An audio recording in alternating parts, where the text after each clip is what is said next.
Mesdames, Mesdames et Messieurs, je voudrais d'abord déjà vous dire que nous sommes évidemment en union en cette fin d'après-midi avec les événements de ces derniers jours dans notre pays, d'une incroyable, extraordinaire, historique intensité, d'une émotion sans précédent. Le deuil national décrété par le président de la République s'est terminé samedi. Hier, la France a été la capitale mondiale de l'esprit de l'article 10 des droits de l'homme, la France de Voltaire, de Beaumarchais, la France de la liberté, de l'égalité, de la fraternité, de la solidarité. Je veux donc placer cette cérémonie sous cette empreinte. Je veux dédier cette cérémonie à tous les hommes et toutes les femmes de terrain, policiers, gendarmes, professeurs, journalistes, médecins, éducateurs, animateurs dans nos quartiers, à tous ceux qui agissent, qui mettent en œuvre, qui mettent en concret, avec leurs valeurs et leurs moyens, nuit et jour, notre idéal laïque et républicain et du vivre ensemble. Je veux enfin nous incliner pour la mémoire de toutes celles et tous ceux qui ont laissé la vie la semaine dernière en France, mais aussi, on l'oublie trop souvent, partout dans le monde. Je vous demande quelques instants de recueillement.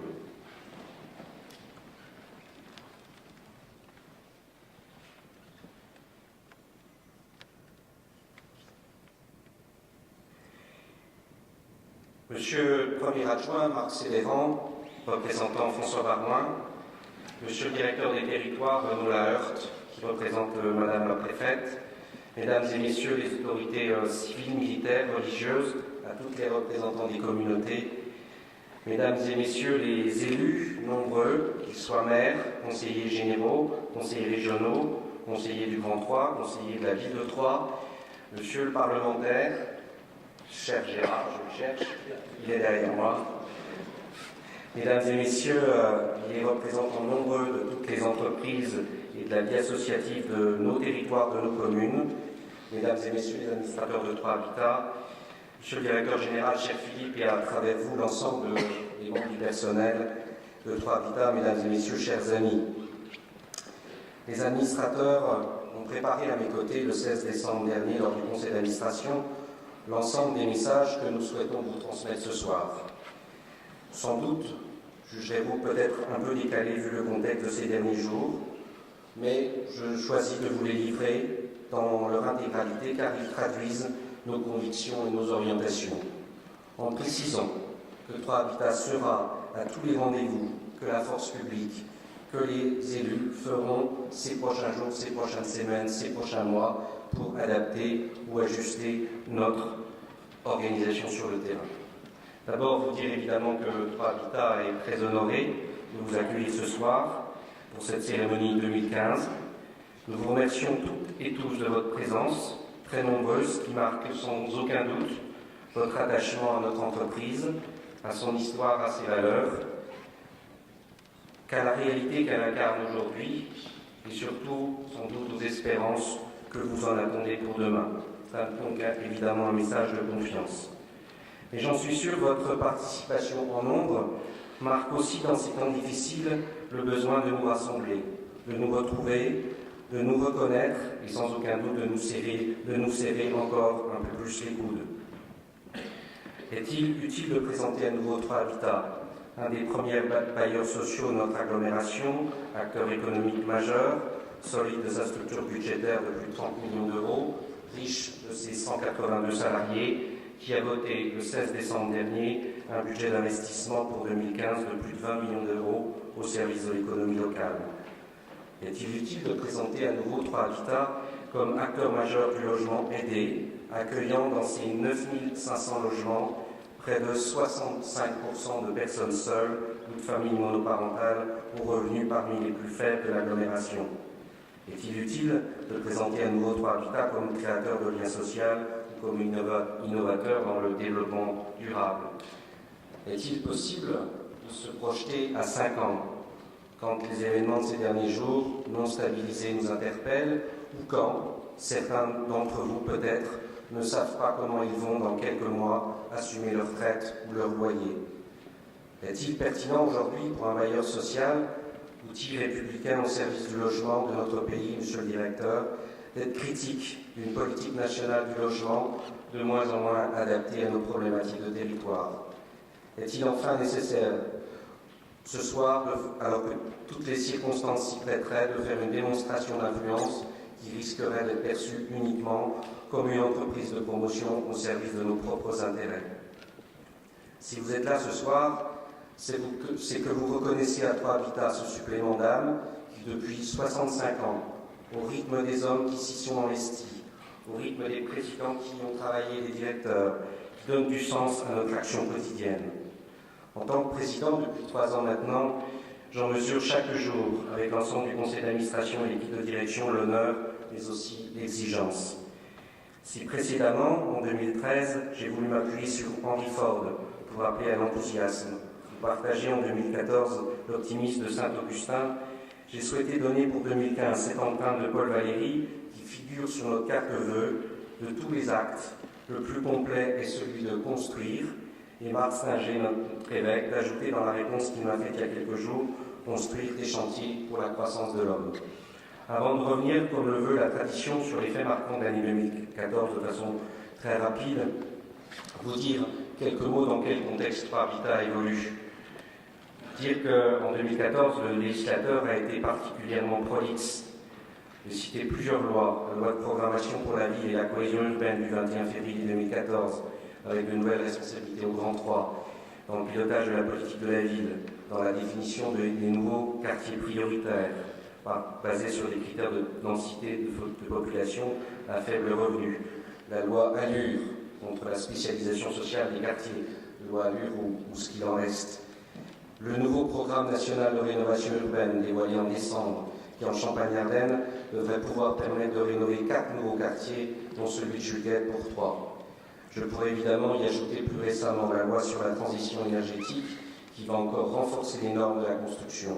Je pourrais également parler de l'engagement de l'Union sociale de l'habitat envers l'État pour la mutualisation des fonds propres des organismes HLM au profit d'investissements dans certains territoires ciblés que nous risquons de ne pas être. Ce contexte, conjugué à la crise que nous traversons, n'est pas sans conséquence pour le secteur du bâtiment, des travaux publics et des artisans, avec chaque jour un peu plus d'entreprises touchées et autant d'inquiétudes pour demain. J'en profite d'ailleurs pour saluer les présidents Lamblin, Plestan, Duchesne, qui à la tête de leur fédération, de leur confédération, de leur syndicat, exercent une responsabilité collective difficile. Je pourrais enfin, dans ce contexte, revenir sur le poids de la dette de notre pays qui a conduit les pouvoirs publics à revoir de façon drastique ses dotations en faveur des collectivités locales et qui menace sérieusement la commande publique à tous les échelons de notre organisation territoriale pour au moins les 3 prochaines années. Alors, dans ce contexte particulièrement lourd qu'a réalisé Trois Habitat en 2014, je veux m'arrêter sur 3 éléments marquants. Le premier, d'abord, nous avons investi plus de 33 millions d'euros, soit 4 millions de plus qu'en 2013, permettant de résidentialiser près de 2000 logements, d'en réhabiliter 120, d'en livrer 173 nouveaux, occasion d'un programme d'inauguration important au cours de l'année, que ce soit à Estissac, à Saint-André-les-Vergers, à Pont-Sainte-Marie, monsieur le maire, à Troyes ou à Préviande. Et que dire sur ces nouvelles constructions si ce n'est ressasser qu'elles n'ont plus rien à voir avec les clichés qui collent à la peau des HLM d'autrefois. Elles portent désormais les fondamentaux et les valeurs du bien vivre ensemble, de la modernité et du développement durable.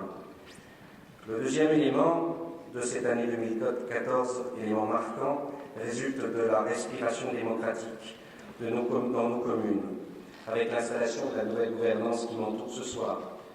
Un conseil d'administration que je veux saluer, composé de 24 administrateurs, réunissant toutes les sensibilités politiques, économiques, syndicales et sociales de notre territoire. Je veux ce soir remercier les anciens administrateurs qui sont investis souvent bien plus d'un mandat au sein de Trois Habitat, accueillir évidemment devant vous les nouveaux administrateurs et vous dire que Trois Habitat incarne une plus grande représentativité encore au sein du Grand 3, et je le dis devant beaucoup de maires de notre agglomération. Je voudrais vous dire qu'il y a, et c'est l'expression de mon ressenti depuis 6 mois, en les remerciant à nouveau, il y a au sein du conseil d'administration une réelle capacité de prise d'initiative, d'expression des personnalités au service d'un collectif où l'humain, la transparence, le respect, la loyauté, la confiance sont régulièrement mises en évidence. Qu'il me soit donc permis de les remercier et les encourager pour mettre à disposition de notre entreprise votre expertise, votre excellence et votre volonté de co-construire ensemble notre avenir. Le troisième fait marquant, et j'en termine, touche à nos processus internes, donc sans doute beaucoup moins significatifs pour vous. J'ai pourtant fierté à souligner que nous avons reçu en octobre dernier un rapport très favorable de la MILOS, la mission interministérielle d'inspection du logement social, pour la Cour des comptes pour le logement social, qui pendant de longs mois a audité 4 années de la vie de notre entreprise et a loué de belle façon les efforts de bonne gestion de Prohabitat. Parmi ces processus internes, je pourrais également vous parler de notre enquête de satisfaction favorable que nous réalisons tous les 3 ans. Mais indiscutablement, et j'en termine, 2014 a été marqué par l'obtention par Prohabitat de la certification Qualibail 2 délivrée par l'AFNOR, qui fait de Prohabitat le 40e organisme certifié pour cette norme liée à la qualité en France, 40e sur 270. C'est pour moi une véritable fierté, mais surtout l'occasion devant vous de remercier l'ensemble des équipes de Prohabitat, fruit du travail collectif, et je veux les saluer pour leur esprit d'entreprise, de responsabilité, d'innovation, d'implication et de sincère appartenance à l'entreprise. Nos principales ressources sont humaines, nos principales richesses sont humaines. Je leur renouvelle mes remerciements. Je n'ai pas de timidité particulière devant vous et a également une nouvelle fois souligné le plaisir qui est le mien en tant que président de travailler main dans la main avec notre directeur général, cher Philippe, véritable animateur de tous ces résultats. Alors vous allez me dire que mes propos, quelque peu empreints d'autosatisfaction, sont en décalage avec l'environnement que nous connaissons. Parce que Prohabitat est plutôt bien géré, que malgré ses faibles loyers, il continue d'investir, qu'il a baissé son endettement et qu'il maîtrise plutôt mieux ses risques d'impayés son taux de vacances que les résultats nationaux, que sa politique sociale est dynamique, qu'il innove dans de nouvelles résidences ou que son conseil d'administration est renouvelé. Bref, en quelque sorte, Prohabitat serait-elle une entreprise qui ne connaîtrait pas la crise? Serais-je vraiment ce soir sérieux? Ces équilibres, chers amis, s'ils sont le fruit d'une rigueur de tous les instants, sont fragiles. 3 exemples simples suffisent à vous le démontrer. Il suffirait que la puissance publique remette en cause les exonérations fiscales dont bénéficient les quartiers sensibles. Il suffirait que l'inflation, qui n'a jamais été aussi basse, reprenne pour faire mécaniquement augmenter nos annuités locatives adossées au taux livret A, pour que notre autofinancement aujourd'hui positif passe automatiquement dans le rouge. À ces fragilités, je pourrais également ajouter la question de l'amiante. Mes confrères en immobilier et homologie s'en sont fait écho. Je dois dire ce soir que l'amiante concerne 15 millions de logements en France, dont seulement 3 millions dans le logement HLM, seulement 3, tendance souvent entendre les médias nationaux beaucoup cristallisés sur le logement HLM.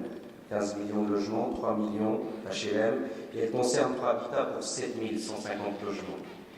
Si Prohabitat ne transige en rien avec la sécurité et prend ses responsabilités à la fois en tant que bailleur, gestionnaire, donneur d'ordre et maître d'ouvrage, force est de constater, et c'est mon 3e signe de fragilité, que le poids financier que représente l'enjeu de l'amiante pourrait remettre en cause notre stratégie patrimoniale de l'organisme pour les 10 prochaines années.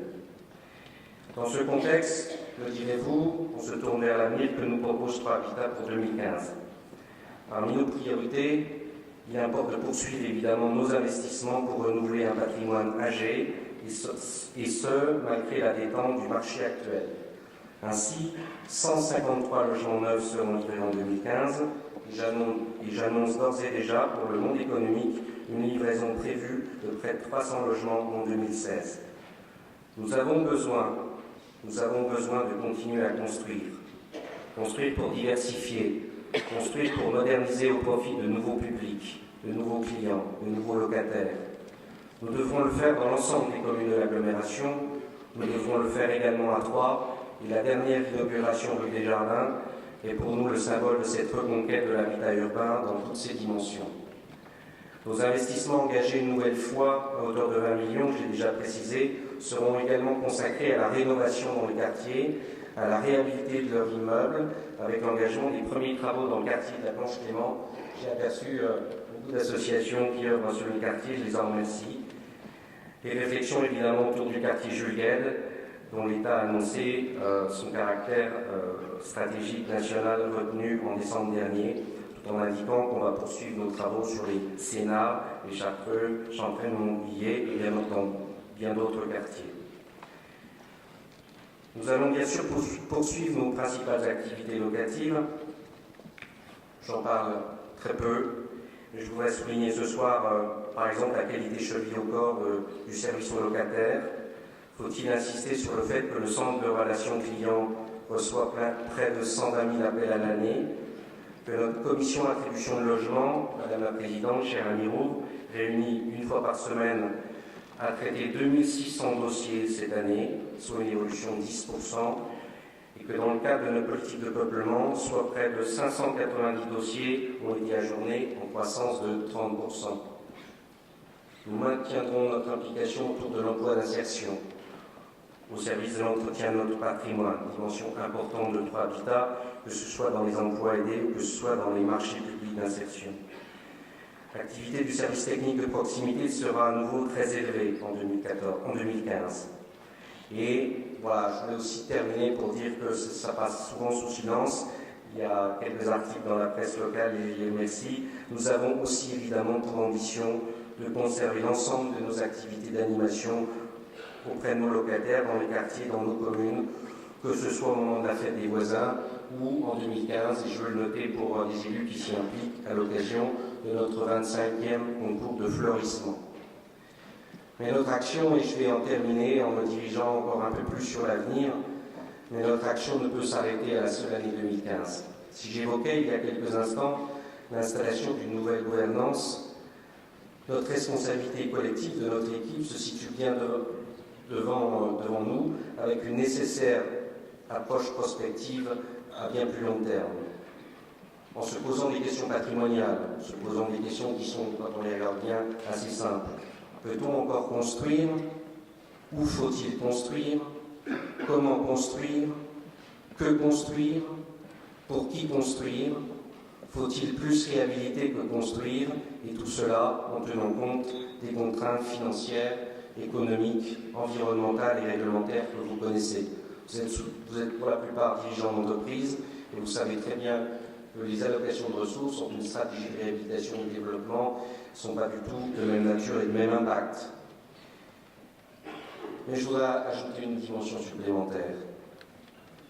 Je pense qu'il ne s'agit pas simplement d'une crise économique, mais plutôt d'une mutation, et qu'il ne pourrait être question d'agir demain comme nous l'avons fait hier.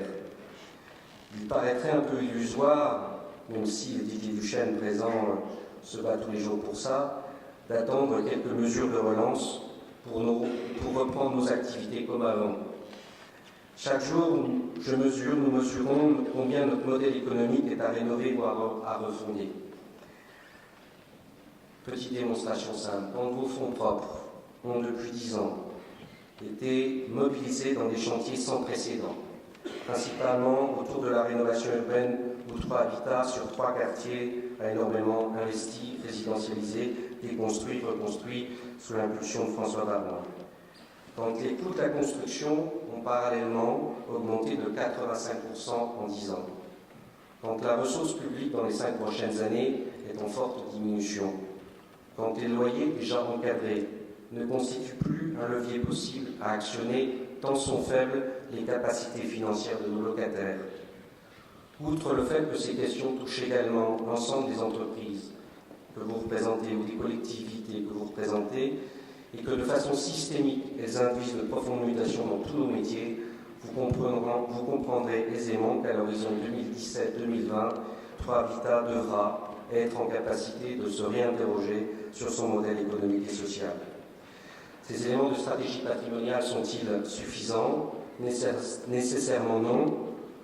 Première évolution supplémentaire, la loi prévoit qu'en 2017, 3 Habitat devienne l'outil de notre agglomération. mesdames et messieurs les maires, Grand 3 Habitat, l'outil d'une agglomération plus régulatrice et plus incitatrice en matière d'habitat sur son territoire. Deuxième évolution à terme, constat d'évidence, d'intuition, nous devons sans doute avec nos confrères et l'ensemble des partenaires du logement apprendre à travailler encore autrement. Si la force des travailleurs que sont nos logis, Home Immobilier et 3 Habitat est source de puissance et d'émulation pour notre territoire, à l'heure où François Baroin, maire, sénateur, président du Grand 3, donne beaucoup d'impulsion dans les logiques et les nécessités de mutualisation dans le couple agglomération commune, nous ne pourrons pas, je le disais tout à l'heure, constat d'évidence, faire l'économie de nouvelles réflexions sur de coopération entre nous, qu'ils soient publics, parapublics ou privés. Troisième orientation forte, et dans le contexte de ces derniers jours très important, il s'agit de la place que nous consacrons à l'humain dans nos approches. On limite trop souvent le développement durable, je le dis devant Mahamet, aux seules dimensions environnementales ou énergétiques. 3 Habitat, acteur du lien social, de par son histoire, de par ses convictions, doit pouvoir encore et toujours innover pour reconnaître le locataire dans l'animation de son immeuble, de son quartier, doit pouvoir encore plus être à l'écoute, doit pouvoir être toujours plus en veille dans le cadre de ses relations avec lui. Nous devons rénover nos approches plus transversales, plus partenariales, plus pluridisciplinaires. Nous devrons encore mieux éduquer les locataires dans l'utilisation de nouvelles technologies ou de nouveaux équipements et matériaux, chercher de conférer un nouveau confort, un meilleur confort aux résidences que nous inaugurons, si elles confèrent de nouvelles économies, à condition que ces équipements soient évidemment bien gérés, bien utilisés par les locataires. Il y a un enjeu important. Nous aurons sur les quartiers, dans nos communes, à 5 ans, à former une nouvelle génération de militants, d'animateurs, d'habitants relais. La faible participation aux élections de locataires, comme d'ailleurs aux élections politiques, doit nous interroger sur notre façon d'agir dans l'accompagnement des habitants pour le bien vivre ensemble. La tâche est immense, parfois vertigineuse, mais elle n'est pas insurmontable. 3 Habitat ne le fait pas seul, ne le fera pas seul, ni hier ni demain. Mais il est un des garants, aux côtés de la puissance publique et du tissu associatif, de la vie dans nos quartiers. Il n'y a pas d'autre alternative que de s'y coller. Chers amis, de tous les actes le plus complet, nous redit Paul Valéry, l'acte le plus complet est celui de construire. Nous sommes face à nos responsabilités. 3 Habitat est parfois, comme beaucoup d'entre nous, pris dans l'urgence du quotidien. Si les choses, j'ai essayé de vous les décrire ce soir, semblent s'accélérer, de façon paradoxale, tous ces enjeux méritent de la réflexion, du temps, de la hauteur, du recul. Ils font appel à des disciplines sociologiques, philosophiques, anthropologiques, historiques. C'est pour cette raison que j'ai demandé à 3 personnalités de notre territoire, personnalités dont la fidélité, l'excellence et la représentativité font légitimité, de constituer, en termes anglophones, un think tank, disons un club de pensée autour de 3 Habitat. Je veux citer, je les remercie d'avoir accepté, Jean-Louis Imbert, Jacques Lafille et Bernard Mathieu. À eux de rassembler des énergies, des idées, des bonnes volontés, des talents. À eux, en liberté et en autonomie, de nous aider à réfléchir, à inventer, à nous ouvrir et à valoriser l'ensemble des réussites qui donnent du sens à notre action pour les habitants de nos quartiers et de nos villes, pour leur identité et leur attractivité. Au nom du conseil d'administration, mesdames et messieurs, chers amis, au nom des équipes de 3 Habitat, je vous renouvelle une excellente année 2015 en vous renouvelant nos remerciements les plus sincères pour votre présence et votre participation à nos côtés, à la construction et à la réussite de nos engagements. Je vous remercie.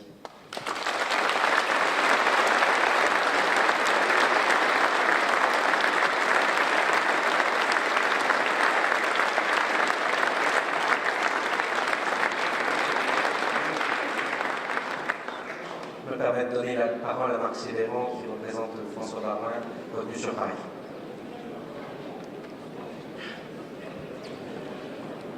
Monsieur le Président de 3 Habitat, cher Bertrand, Monsieur le député, cher Gérard, mesdames et messieurs les élus départementaux, régionaux, et en même temps mesdames et messieurs les maires et tous les conseillers municipaux présents dans la salle, mesdames et messieurs les présidents et responsables. Je peux vous demander un petit peu de silence, s'il vous plaît, quelques instants encore. Merci beaucoup.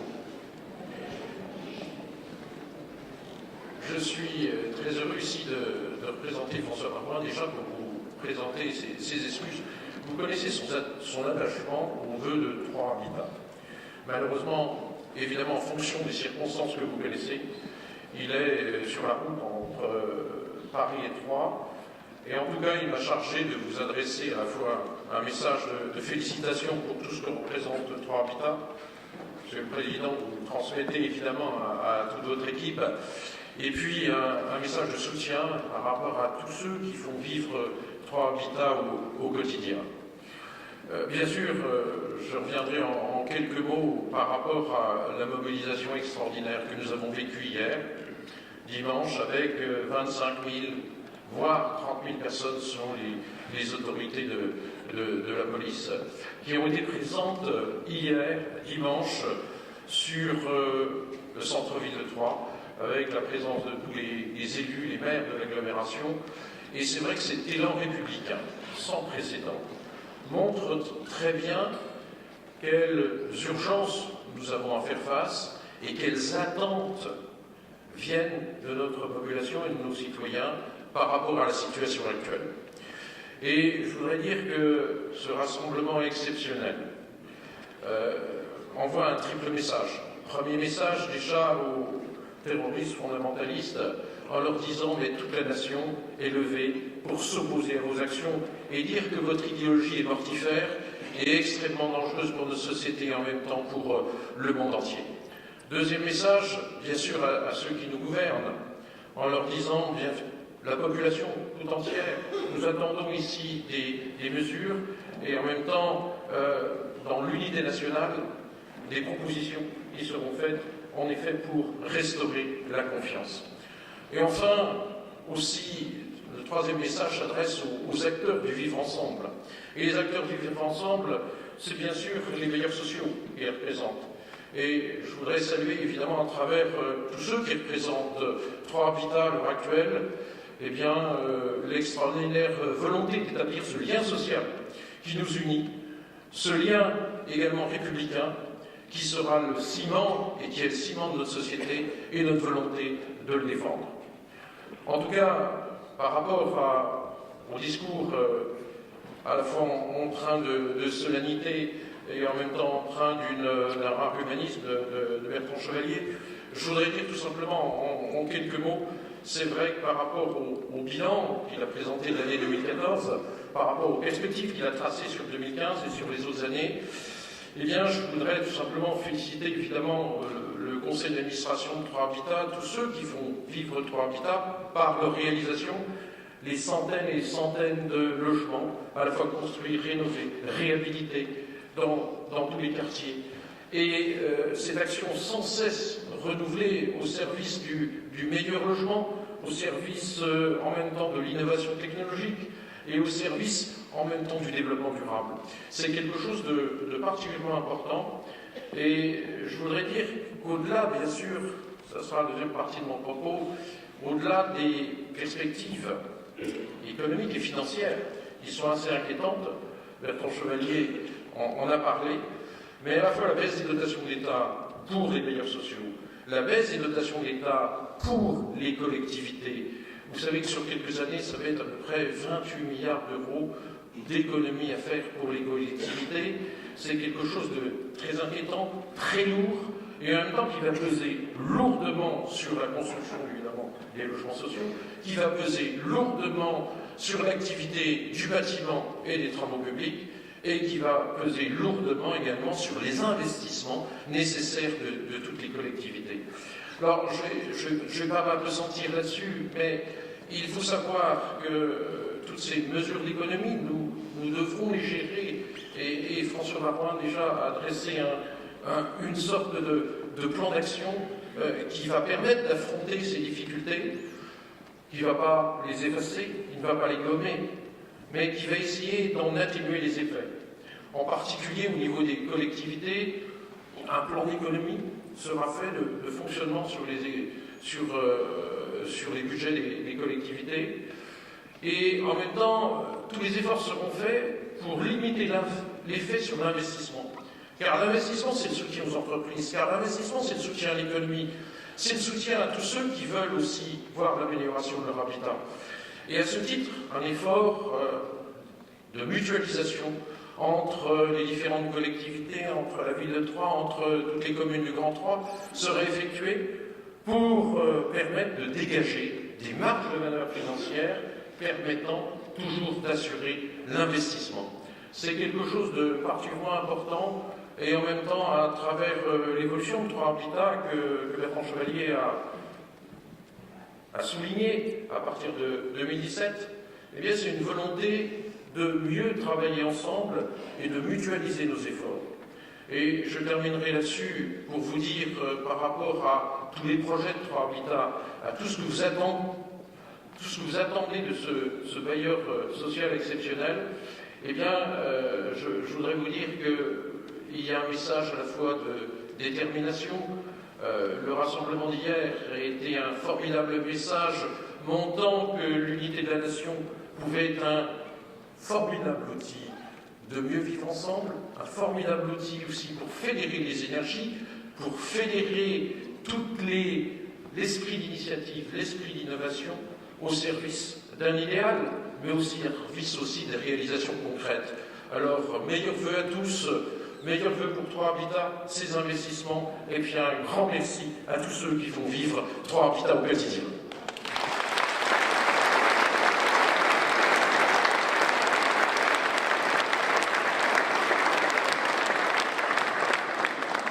Merci beaucoup, Monsieur le Premier adjoint. Merci, Marc, pour ta présence et ton message.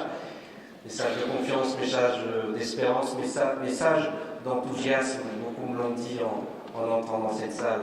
Mettez-nous de l'enthousiasme. Et bien, je vous invite tout simplement au pot de l'amitié. Merci de votre présence.